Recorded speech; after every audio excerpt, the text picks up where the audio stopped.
तुटीचा। मी सुरुवातीलाच आपल्या सर्वांच्या वतीने साहेबांचा आभार मानतो, यासाठी आभार मानतो की साहेब आपण मुख्यमंत्री असताना आपण मुंबईतल्या एकही गिरणी कामगाराला आम्ही बेघर करणार नाही आणि मुंबईमध्येच घरं देऊ ही घोषणा तुम्ही केली।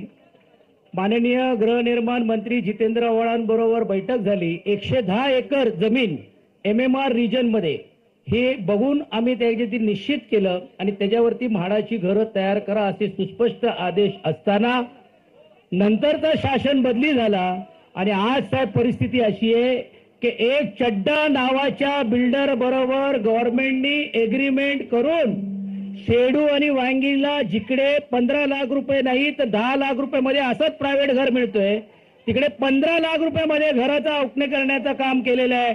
याचा निषेध करण्यासाठी आज आम्ही निवळीकडे आलेलो नाही आहोत, तर हे दाखवून देण्यासाठी की वेळ आली तर या चड्डाच्या पुढे चड्डी काढावी लागेल आणि त्या खिशामध्ये शोधावं लागेल की ह्यांचे पार्टनर कोण आहे।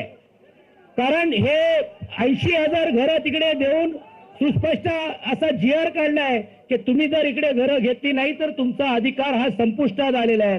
साहेब, ज्या संयुक्त लढामध्ये या गिरणी कामगारांनी योगदान दिला, एक आशेचा किरण म्हणून आज आपल्याकडे असेल, बाळाजी आपल्याकडे असेल किंवा विभिन्न महाविकास आघाडीकडे हे बघतायत। कारण 2014ला आम्ही शक्य करू शकलो आणि 15,000 घरं या मुंबईमध्ये बांधून गिरणी कामगारांच्या हातामध्ये देऊन करण्याचं काम आम्ही करू शकलो, तर हे सरकार का करत नाही?